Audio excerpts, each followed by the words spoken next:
Hello, আসসালামু আলাইকুম। আজকের অনলাইন ক্লাসে তোমাদের সবাইকে স্বাগতম। সবাই আমাকে একটু জানাও আমার সাউন্ড অডিও ক্লিয়ার কিনা। আমার সাউন্ড অডিও ভিডিও ক্লিয়ার কিনা সবাই আমাকে একটু জানাও। সবাই কমেন্টে একটু জানাও আমাকে।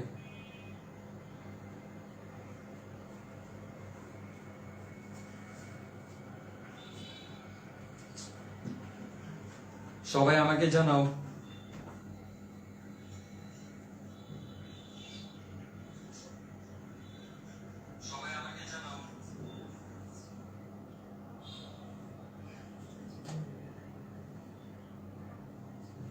তাহলে সবকিছু ঠিকঠাক রয়েছে, তাহলে আমরা আমাদের ক্লাসে ঢুকে যাই। আমরা আমাদের টপিক নিয়ে আজকে আলোচনা শুরু করে দিই। সবকিছু ঠিকঠাক আমি দেখতে পাচ্ছি, আশা করি তোমরাও সবকিছু ঠিকঠাক দেখতে পাচ্ছ। তাহলে আমরা শুরু করে দিই। তাহলে তোমরা দেখতে পাচ্ছ আজকে আমরা আলোচনা করব ফিজিক্সের দ্বিতীয় অধ্যায় নিয়ে। তাহলে ফিজিক্সের দ্বিতীয় অধ্যায় কি নিয়ে আলোচনা করা হয়েছে? ফিজিক্সের দ্বিতীয় অধ্যায় মোশন নিয়ে আলোচনা করা হয়েছে, মানে গতি নিয়ে আলোচনা করা হয়েছে। তাহলে দেখতে পাচ্ছ গতি জিনিসটা কি। তাহলে গতি কাকে বলে স্যার? তাহলে গতি হচ্ছে কি সেটাই যখন আমি একটা স্থির বস্তুর উপর বল প্রয়োগ করলে ওই স্থির বস্তু গতিশীল হয়ে যাবে, বাকি চলতে শুরু করবে।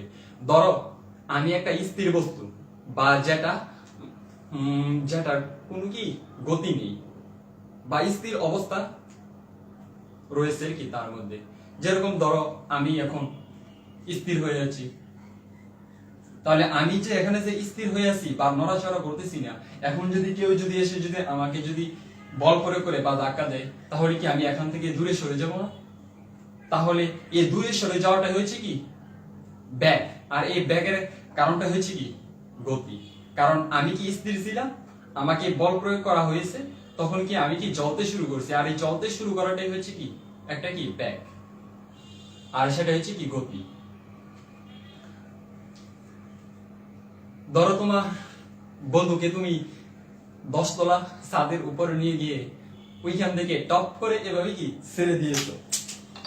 তাহলে তোমার বন্ধুকে উপর থেকে যে টপ করে যে ছেড়ে দিয়েছো নিচে, তাহলে সে তার একটা নির্দিষ্ট গতি নিয়ে কি মাটিতে কি পতিত হবে। তাহলে সেটাই হচ্ছে কি গতি।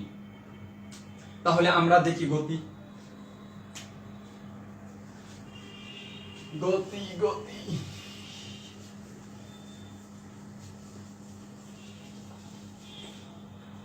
তাহলে গতিটা হচ্ছে কি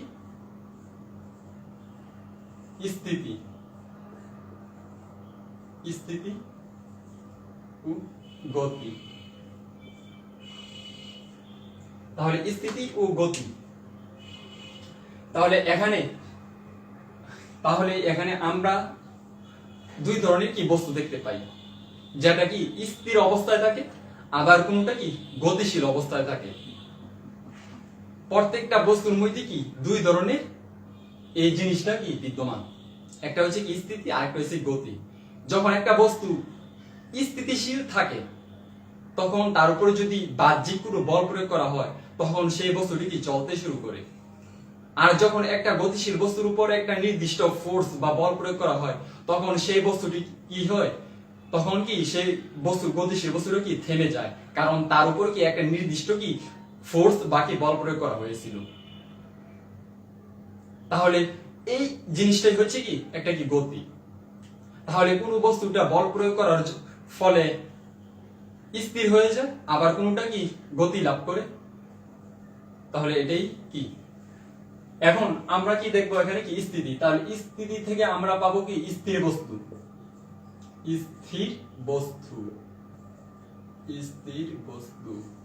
আর গতি থেকে পাবো আমরা কি গতিশীল বস্তু।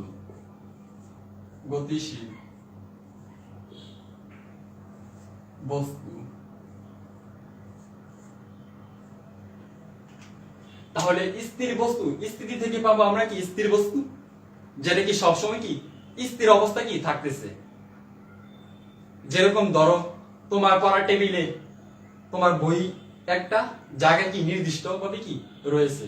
তাহলে এই বইগুলো কি টেবিলের হিসাবে কি এই বইটা হচ্ছে কি একটা স্থির, মানে কি স্থিতি অবস্থায় কি সে স্থিতি অবস্থা কি বিরাজ করতেছে।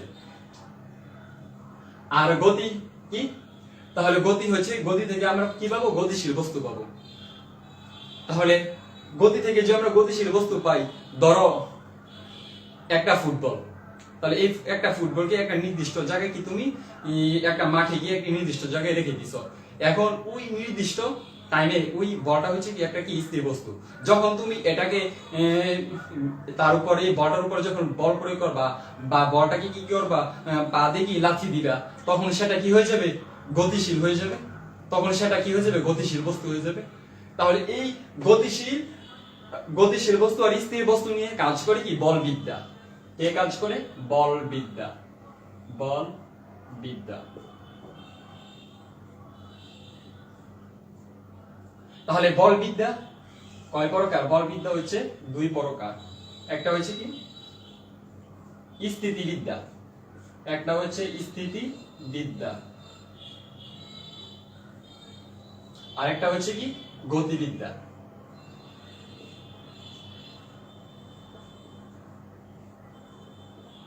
তাহলে স্যার স্থিতিবিদ্যা কি, পদার্থ বিজ্ঞানের যে শাখায় শুধুমাত্র স্থিতি বা স্থির বস্তু নিয়ে আলোচনা করা হয়, যার কি নড়ার কোনো কি ক্ষমতা নাই। অন্য কেউ যদি তার উপরে যদি বাহ্যিক বল প্রয়োগ না করে, তাহলে একটা স্থির বস্তু আমরা কি জানি তার কি নড়ার কোনো ক্ষমতা নাই। তাহলে ওই সকল বিষয়গুলো নিয়ে কে কাজ করে, এই স্থিতিবিদ্যা কি কাজ করে।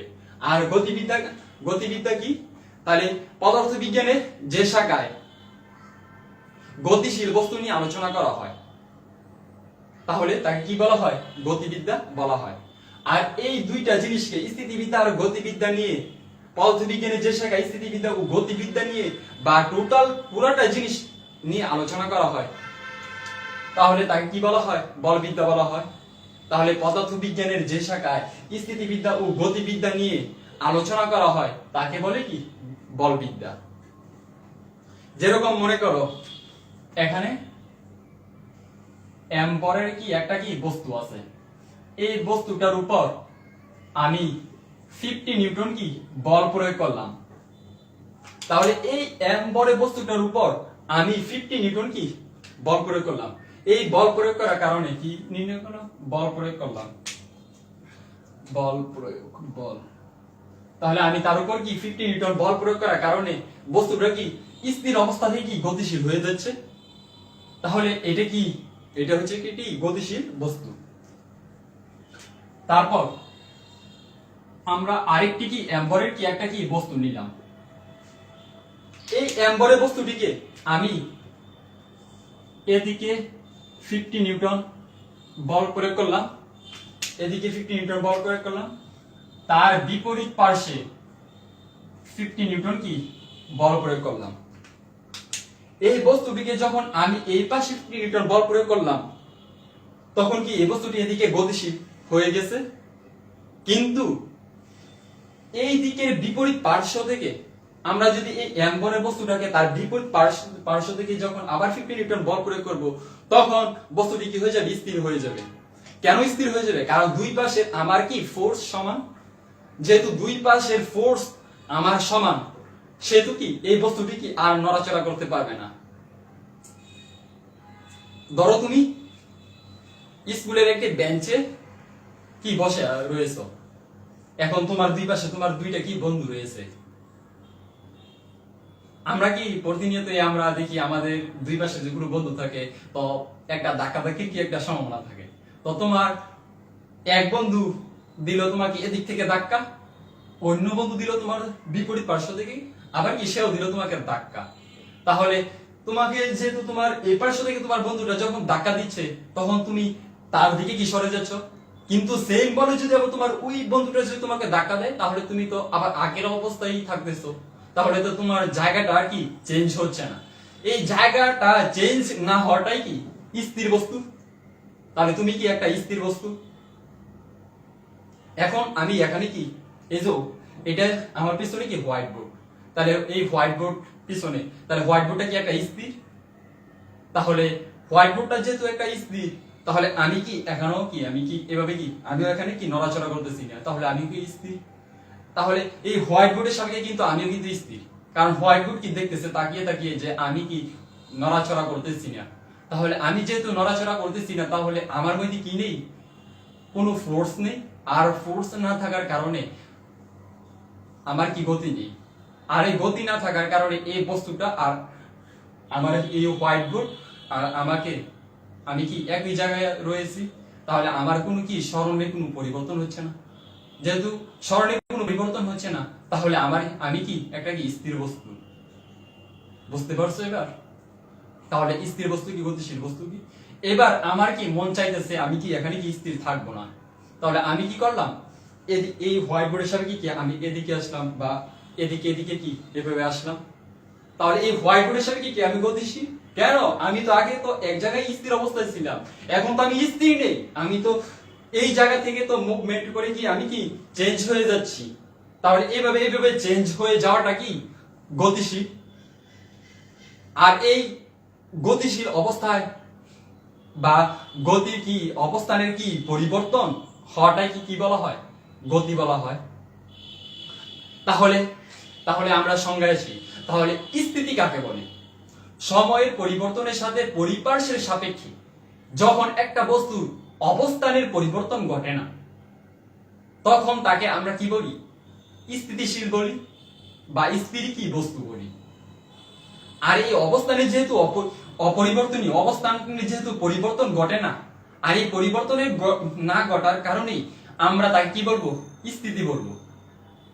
তাহলে গতিশীলতা বুঝতে পারতেছো, এটার কি বিপরীত সংজ্ঞা হবে। তাহলে গতিশীলের ক্ষেত্রে এই সংজ্ঞাটা কি হবে? সময়ের পরিবর্তনের সাপেক্ষে সময়ের পরিবর্তনের সাথে পরিপার্শ্বের সাপেক্ষে যখন কোনো বস্তুর অবস্থানের পরিবর্তন ঘটে, অবস্থানের পরিবর্তন ঘটে, তাকে কি আমরা কি বলি? গতিশীল বস্তু বলি। আর এই অবস্থানের পরিবর্তন ঘটাকে কি বলা হয়? গতি বলা হয়। তাহলে যদি অবস্থানের যে পরিবর্তন না ঘটে, তাকে আমরা বলবো স্থিতিশীল বা স্থির বস্তু। আর যদি পরিবর্তন যদি হয়, অবস্থানে যদি পরিবর্তন হয়, মানে ধরো আগে ছিল কি, ধরো আগে ছিল এ প্রান্তে, এ প্রান্ত থেকে সে গতি লাভ করে কি বি প্রান্তে কি চলে গেল, তাহলে সে হচ্ছে কি একটা কি গতিশীল। আর ধরো এখান থেকে এ অবস্থান থেকে এ অবস্থানে আছে, তার কি আর নড়াচড়া করার কি নেই? কোনো কি শক্তি নেই। অনেক সময় দেখো না রুগীরা কি করে, একই তাকে যেই জায়গায় শোয়ানো হয় সেই জায়গায় কি শুয়ে থাকে, তার কি নড়াচড়া করার কি নেই? সামর্থ্য নেই। তাহলে আমরা ওই রোগীটাকে কি বলতে পারবো? স্থির বস্তু বলতে পারবো। আর স্থির বস্তুটাকে আমরা কি বলবো? স্থিতি বলবো, যেহেতু তার অবস্থানে পরিবর্তন হচ্ছে না। তাহলে আমরা এখান থেকে কি শিখতেছি? যদি অবস্থানের পরিবর্তন না হয়, যদি অবস্থানের পরিবর্তন না হয়, তখন আমরা ওই বস্তুটাকে বলবো স্থির বস্তু। আর যখন অবস্থানের পরিবর্তন হবে, তখন আমরা তাকে কি বলবো? গতিশীল বস্তু বলবো।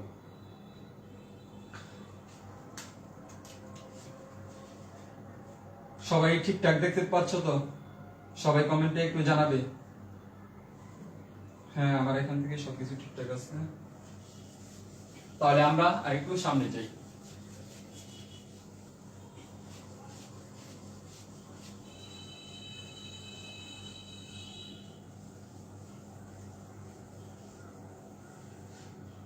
হ্যাঁ, ঠিকঠাক।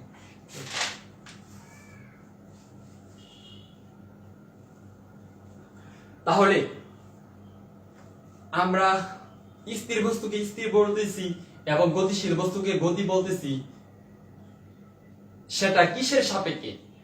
আমরা জানি কাউকে যদি গতিশীল বলি বা কাউকে যদি স্থির বলি বা স্থিতিশীল বলি, তখন একটা সাপেক্ষ দরকার হয়। যেমন তোমার বন্ধুর সাপেক্ষে তুমি কি, মানে তোমার বন্ধু এক জায়গায় দাঁড়িয়ে আছে এবং তোমার ওই বন্ধুর অবস্থান থেকে তুমি কি বন্ধুর ভয়ে কি দৌড় দিচ্ছ, তাহলে তোমার বন্ধুর সাপেক্ষে তুমি কি একটা কি গতিশীল। তাহলে তোমার এখানে সাপেক্ষটাকে তোমার বন্ধু। তাহলে তাহলে এখানে কি স্থির একটা বস্তু স্থির কখন স্থির হবে, কখন গতিশীল হবে, সেটা কি একটা কি সাপেক্ষের উপর কি নির্ভর করে, বা সেটা কি একটা কি প্রসঙ্গ কাঠামোর উপর নির্ভর করে। তাহলে প্রসঙ্গ কাঠামো কি, যে দৃষ্ট বস্তু সাপেক্ষে কোন স্থানে বা কোন বিন্দুকে সুনির্দিষ্ট করা হয় তাকে কি বলে, প্রসঙ্গ কাঠামো বলে। তাহলে প্রসঙ্গ কাঠামো, তাহলে প্রসঙ্গ কাঠামো আবার কত প্রকার, 3 প্রকার। তাহলে দেখো এখানে কি প্রসঙ্গ কাঠামো, প্রসঙ্গ কাঠামো, প্রসঙ্গ কাঠামো। তাহলে প্রসঙ্গ কাঠামো, যে দৃষ্ট বস্তু সাপেক্ষে কোনো স্থানে বা কোনো বিন্দুকে সুনির্দিষ্ট করা হয় তাই কি বলে, প্রসঙ্গ কাঠামো বলে। তাহলে এটা কি প্রসঙ্গ কাঠামোর কি সংজ্ঞাটা। যেমন ধরো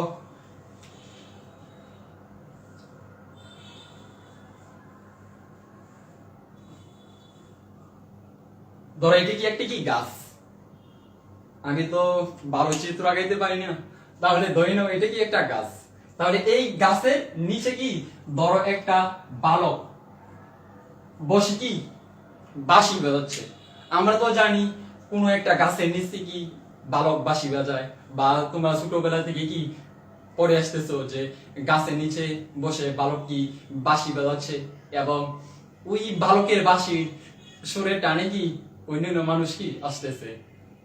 তাহলে এরকম, তাহলে এই গাছের নিচে এই বালকটি কি বাঁশি বাজাচ্ছে, এবং ওইখান থেকে দেখো উপরে একটি কি, ধরো এটা একটা কি বাস, তাহলে এটা কি একটা কি বাস, এই বাসের এখানে ধরো এটা চিত্রটা বড় করে আঁকাই, বুঝতে সুবিধা হবে।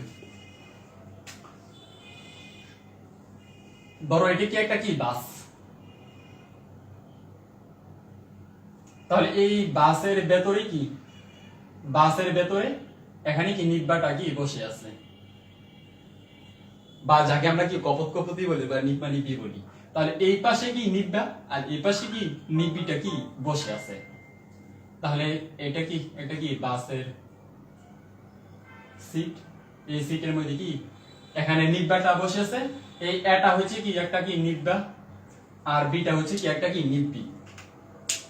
তাহলে এই বাসের মধ্যে যখন বাসটা কি এদিকে গতিশীল, বাসটা কি এদিকে কি গতিশীল অবস্থায় কি আছে, এই বাসটা কি এদিকে কি গতিশীল অবস্থায় আছে, আর এটা কি একটা কি স্থির, কারণ গাছ আমরা কি জানি গাছপালা কি একটা স্থির বস্তু। তাহলে এই স্থির বস্তু গাছের নিচে কি এই বালকটি কি বাঁশি বাজাচ্ছে। তাহলে এইটা হচ্ছে কি একটা বাস, তাহলে এই বাসের ভেতর কি নিব্বা নিব্বি কি বসে আছে এই বাসের ভেতর। তাহলে এই বাসের ভিতর নিব্বা নিব্বি বসে কি গল্প করতেছে, নিব্বা দিকে নিব্বি এভাবে তাকিয়ে তাকিয়ে মুচকি হাসতেছে, বলতেছে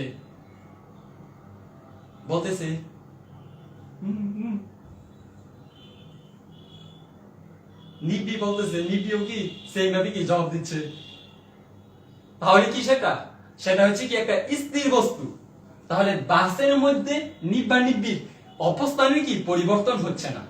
তাহলে এই অবস্থানের যেহেতু পরিবর্তন হচ্ছে না, তাহলে এটাই কি একটা কি স্থির বস্তু। কারণ নিব্বার সাপেক্ষে নিব্বির তো কোনো অবস্থানের তো কোনো চেঞ্জ হচ্ছে না। নিব্বি যে অবস্থানে আছে তার নিব্বা কি সেই অবস্থানে কি দেখতে পাচ্ছে, বা সেই সামনাসামনি কি দেখতে পাচ্ছে, তাদের স্মরণের কি কোনো কি পরিবর্তন হচ্ছে না। তাহলে স্মরণে যেহেতু পরিবর্তন হচ্ছে না, তাহলে তারা কি একজনের সাপেক্ষে আরেকজন কি স্থির বস্তু। কিন্তু এইদিকে নিব্বিটা বসিয়া এই বালকটাকে বাঁশি বাজাতে কি দেখেছে, এবং নিব্বাকে বলতেছে দেখো দেখো দেখো বাহিরে গাছের নিচে বসে বালকটি কত সুন্দর করে মিষ্টি ভাবে বাঁশি বাজাচ্ছে। লাভ নাই ভাই, তারা কি নিব্বা নিব্বি আর সে কি বালক। তাহলে কি এই বালকের সাপেক্ষে এই নিব্বা নিব্বিটা কি গতিশীল, কারণ বালক তাদেরকে দেখিতেছে নিব্বা নিব্বি এখানে গল্প করিতে করিতে এদিকে ছুটে চলতেছে। তাহলে এই বালকের সাপেক্ষে তারা কি গতিশীল, এবং নিব্বা এবং নিব্বিকে দেখতেছে এবং সামনাসামনি দেখতেছে, তাদের মধ্যে কি অবস্থানে কি পরিবর্তন হচ্ছে না, তাহলে এই নিব্বার সাপেক্ষে নিবিড়টা কি স্থির।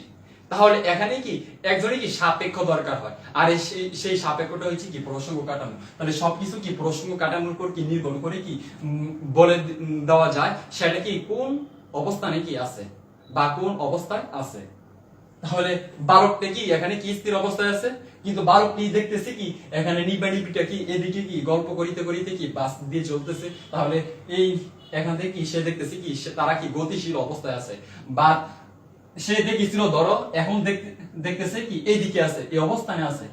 তার এই অবস্থান থেকে হঠাৎ করে দেখলো কি এই অবস্থানে চলে গেছে, তাহলে কি অবস্থানে পরিবর্তন হয়েছে। তাহলে অবস্থানে পরিবর্তন হওয়া মানে কি গতি।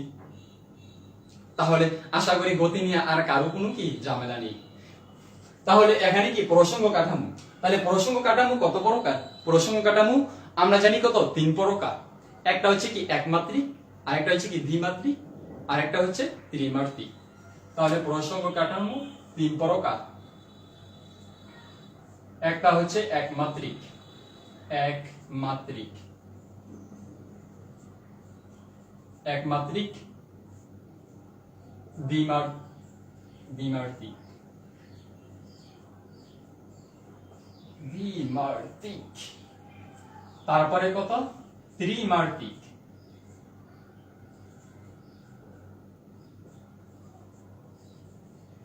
তাহলে প্রশ্ন কাঠামোটা হচ্ছে কি 3 প্রকার।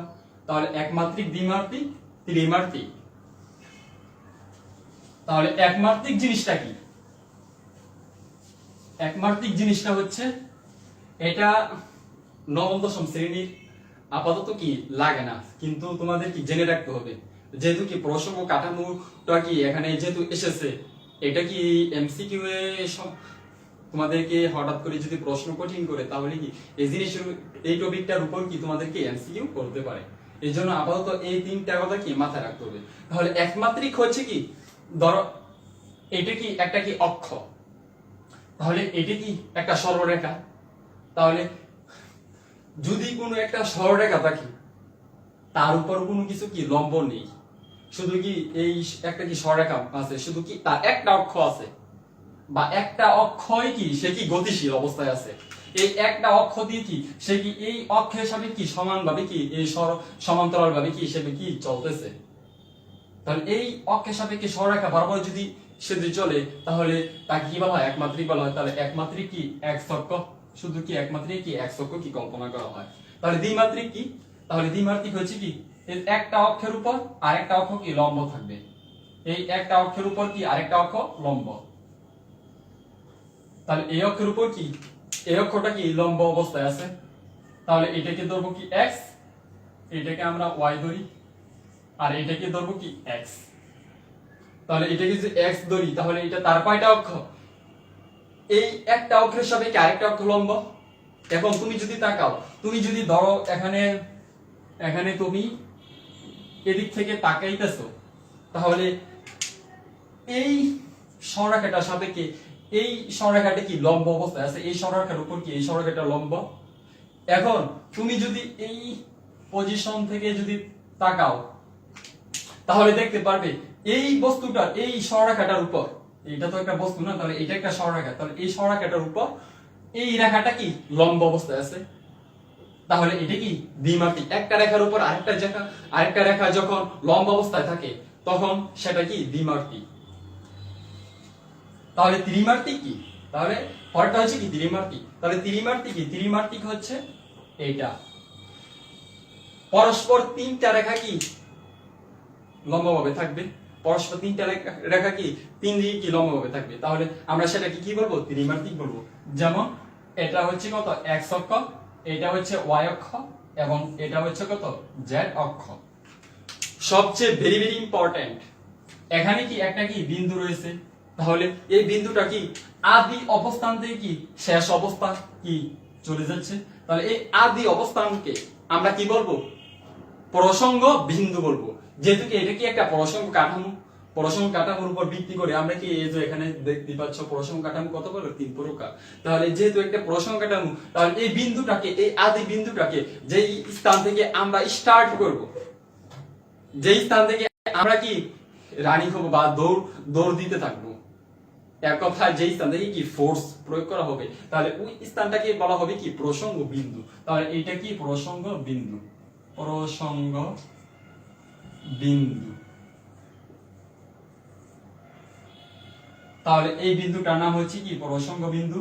তাহলে এই বিন্দুটার নাম হচ্ছে কি প্রসঙ্গ বিন্দু। তাহলে এই বিন্দুটার নাম হচ্ছে কি প্রসঙ্গ বিন্দু, প্রসঙ্গ প্রসঙ্গ প্রসঙ্গ বিন্দু।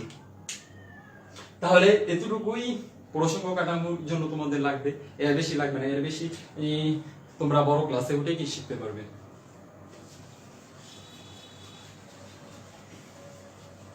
এখন আমরা আজকে সুন্দর একটি টপিক নিয়ে আলোচনা করব। তাহলে আমরা ওই সুন্দর টপিকের ভিতর কি চলে যাচ্ছি। এবার দেখবো আমরা অনেকগুলো গতিশীল বস্তু কত প্রকার, কি কি হতে পারে। এবার আমরা সকল টপিক দেখব।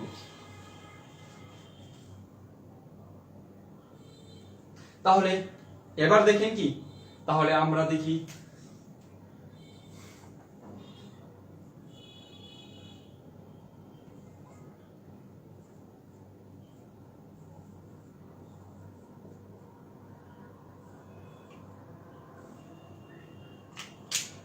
তাহলে কি টাইপ অফ মোশন মানে কি গতির কি বিভিন্ন প্রকার।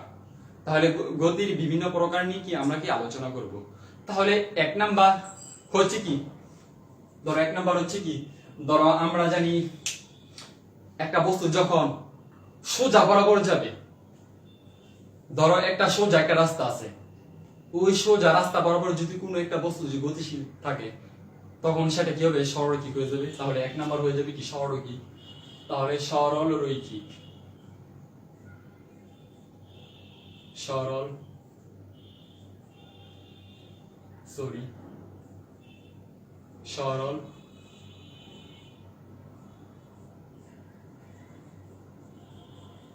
সরলরৈখিক গতি।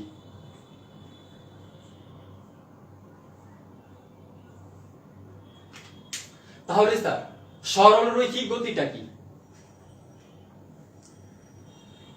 সরলরৈখিক গতিটা হচ্ছে ওই গতি যেই গতিটা কি একটা সরল রেখা বরাবর কি যায়। তাহলে দেখো এটা কি একটা কি সরল রেখা।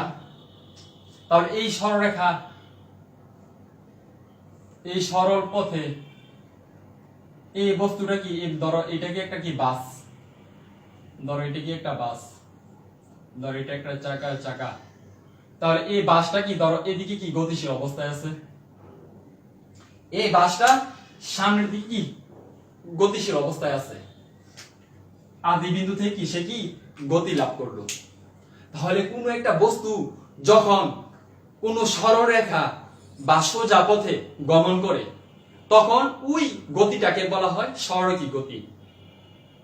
কখনো সেটা বক্র পথে চলতে পারবে না। তার গতিটা যেমনই হোক না কেন, সেটা যদি সোজা পথে গমন করে তাহলে তাকে আমরা সরলরৈখিক গতি বলবো। যদি বক্র পথে যায় বা তার গতি, ধরো তুমি স্পিড বাড়াচ্ছ কমাচ্ছ সেটা কোনো বিষয় না, গতি যদি বক্র পথে যায় তখন সেটা কি সরলরৈখিক হতে পারবে না। কারণ নাম থেকেই বোঝাচ্ছে কি সে কি সরল, তার মনে নেই কি কোনো কি গরল।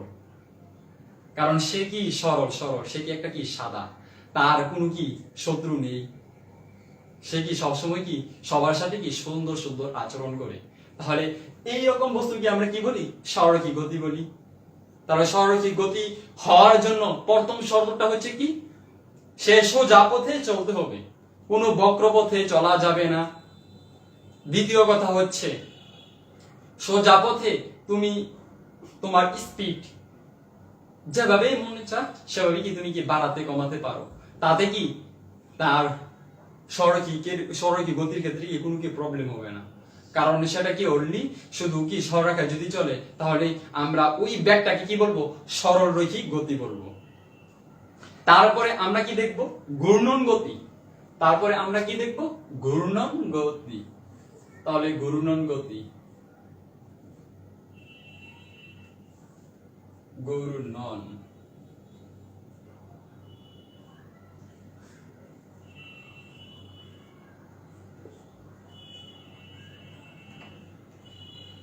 তাহলে এখন আমরা শিখবো ঘূর্ণন গতি।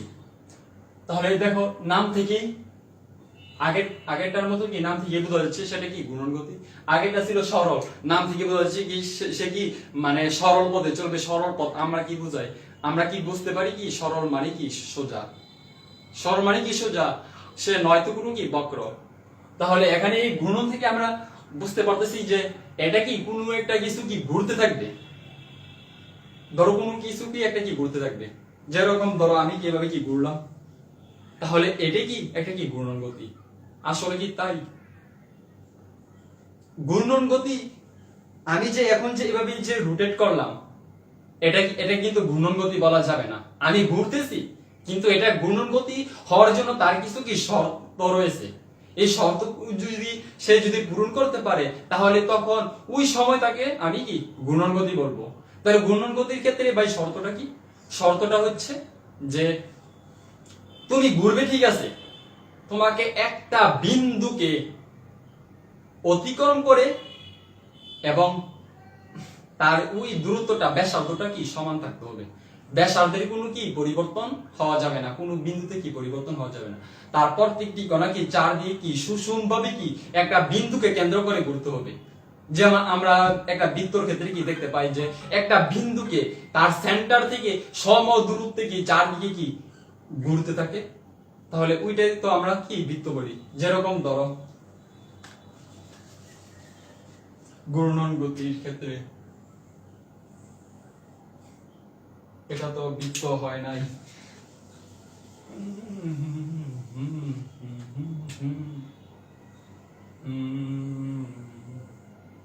আরে কি ভাই বৃত্ত হইতেছে না কেন।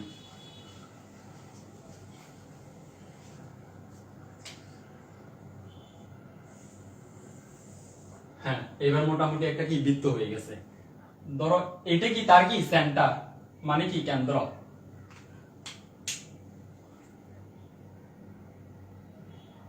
সবকিছু ঠিকঠাক দেখা যাইতেছে তো, হ্যাঁ সবকিছু ঠিকঠাক আছে। তাহলে দেখো এইটা হচ্ছে কি একটা কি বৃত্ত, আমার মার্কারটা চেঞ্জ করতে হবে।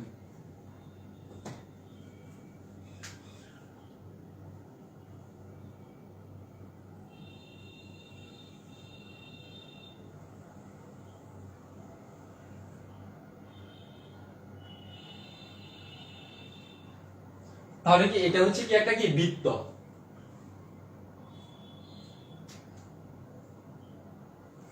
তাহলে এটা হচ্ছে কি একটা কি বৃত্ত। তাহলে এই বৃত্তে এটা কি একটা কি সেন্টার মানে কি কেন্দ্র। তাহলে এই বৃত্তটা এই বিন্দুকে কেন্দ্র করে কি চারদিকে কি সমদূরত্বে কি ঘুরতেছে। হ্যাঁ তাহলে এটা তো সমদূরত্বে ঘুরতেছে কারণ তার ব্যাসার্ধ কি সমান। এখানে আর এর ব্যাসার্ধ এখান থেকে এই বিন্দু থেকে এখানে দূরত্ব যা, এই বিন্দু থেকে এখানে দূরত্ব কি তাই হতে হবে, তখন সেটা কি ঘূর্ণন গতি হবে। ধরো এখানে একটা গাছ, এই গাছকে কেন্দ্র করে তুমি সমদূরত্বে কি সুষমভাবে কি তুমি কি ঘুরতেছো, বা তুমি এই বিন্দুকে কেন্দ্র করে যখন ঘুরতেছো তখন প্রত্যেকটি কণার দূরত্ব কি সেম। এই প্রত্যেকটি কণার দূরত্ব যখন সেম তখনই তোমার গতিটাকে আমরা কি বলবো যে ঘূর্ণন গতি। যদি প্রত্যেকটি কণার দূরত্ব যদি সেম যদি না হয়, ধরো কণা বলতে কি বোঝায়, ধরো এখানে একটা বিন্দু আছে, ধরো এখানে একটা বিন্দু, এখানে একটা বিন্দু, এখানে একটা বিন্দু, এখানে একটা বিন্দু, আমরা জানি একটা রেখার মধ্যে কি অসংখ্য কি কণা থাকে। কারণ একটা দড়ি, ধরো একটা ধরো এটা কি দড়ি দিয়ে কি আমি কি গোল করলাম, তাহলে একটা দড়ির মধ্যে কি অসংখ্য কি তন্তু থাকে।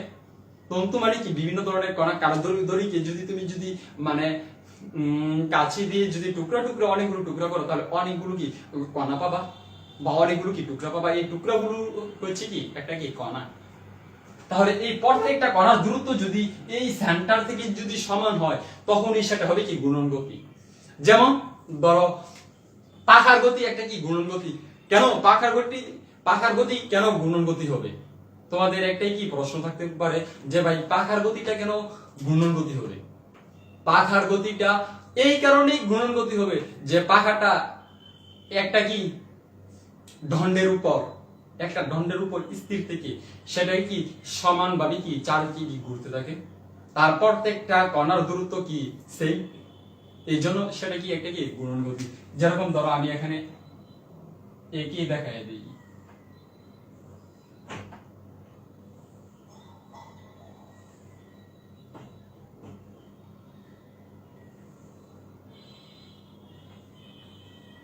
ধরো এটি কি একটা পাখা, তাহলে এই পাখাটা এই বিন্দুকে কেন্দ্র করে এভাবে কি ঘুরতেছে, এই বিন্দুটাকে এভাবে কি কেন্দ্র করে যেহেতু ঘুরতেছে, তাহলে প্রত্যেকটা বিন্দুতে তার দূরত্ব কিন্তু সেম থাকতেছে, কখনো কিন্তু এদিক সেদিক কিন্তু যাইতেছে না। কারণ এই বিন্দুকে ছেড়ে কিন্তু সে কিন্তু মানে একটু এদিকে একটু বেড়ে যাচ্ছে একবার, আর একটু মানে এই সাইডে বেড়ে যাচ্ছে একবার, ওই পাশে বেড়ে যাচ্ছে এবার, এমনটা কিন্তু এখানে হচ্ছে না। আর এমনটা না হওয়ার কারণটাই হচ্ছে কি, এটা কি একটা কি ঘূর্ণন গতি। তাহলে এটাকে আমরা কি বলবো, ঘূর্ণন গতি বলবো। তাহলে এই জিনিসটাকে আমরা কি বলবো, ঘূর্ণন গতি বলবো। কারণ ঘূর্ণন গতি, তাহলে ঘূর্ণন গতির সংজ্ঞাটা কি, কোনো একটি বস্তু যদি একটি বিন্দুকে কেন্দ্র করে তার চারদিকে যদি ঘুরতে থাকে বা একটি বিন্দুকে কেন্দ্র করে ঘুরে, তখন তাকে বলা হয় ঘূর্ণন গতি। তাহলে ক্লিয়ার ঘূর্ণন গতি কি। তাহলে এবার আমরা আসি পরেরটা থেকে, যে পরেরটা হচ্ছে কি, তাহলে আমরা শিখলাম কি সরকি গতি, ঘূর্ণন গতি কি আমরা কি শিখে ফেললাম। এবার আমরা শিখবো কি চলন গতি। এবার আমরা চলন গতি শিখবো। চলন গতি